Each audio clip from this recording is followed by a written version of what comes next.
சப்பாத்தி, பூரி, நான் எல்லாத்துக்கும் காம்போவான சன்னா மசாலா. இது எப்படி செய்கிறதுங்கிறத பார்ப்போம். ஒரு பேனில் 1 ஸ்பூன் ஆயில் விட்டு கொஞ்சம் தேங்காய், 4 முந்திரி பருப்பு, கொஞ்சம் சோம்பு போட்டு நல்லா வதக்கணும். லைட்டாக சூடானா போதும். அதை ஆற வச்சு இப்போ ஒரு ஃபைன் பேஸ்ட்டாக எடுத்து வந்து வச்சுக்குவோம். பேனை ஹீட் பண்ணி அதில் 4 ஸ்பூன் உருக்கின நெய் ஊற்றி கொஞ்சம் சோம்பு,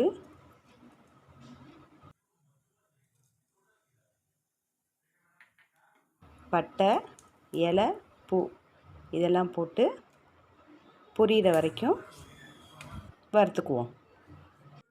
அதில் பெரிய வெங்காயம் ஒன்று நல்லா சின்னதாக நறுக்கி வச்சுருக்கேன், அதையும் அதில் சேர்த்து வதக்கணும்.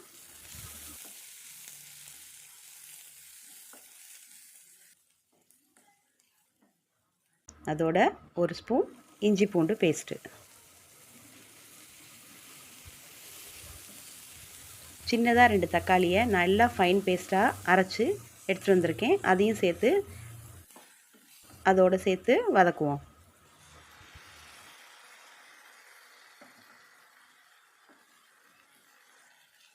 அதுக்கு தேவையான அளவு உப்பு, கொஞ்சம் மஞ்சள்தூள், 2 ஸ்பூன் மிளகாத்தூள், 1 ஸ்பூன் கரம் மசாலா போட்டு பச்சை வாசனை போகிற வரைக்கும் அதை நல்லா வதக்கிக்குவோம்.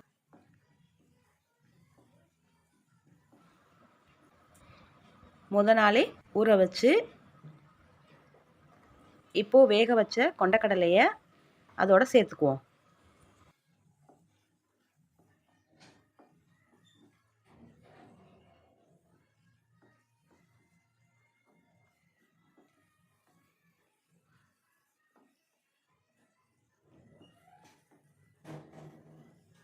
அதில் கொஞ்சம் கொண்டக்கடலையை நல்லா ஸ்மாஷ் பண்ணி அதையும் அதோடு சேர்த்துக்குவோம். சேர்த்து நல்லா கிளறிடணும். போட்டு நல்லா கிண்டி விடணும். இப்போ நம்ம அரைச்சி வச்சுருக்க தேங்காய் விழுதையும் அதில் சேர்த்துக்குவோம்.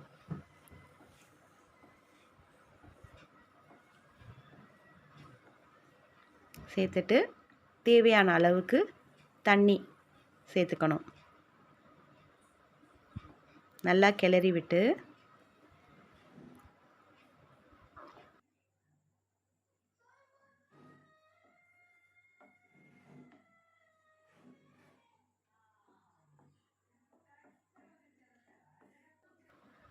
ரெண்டு நிமிஷம் மூடி போட்டு வேக வைக்கணும்.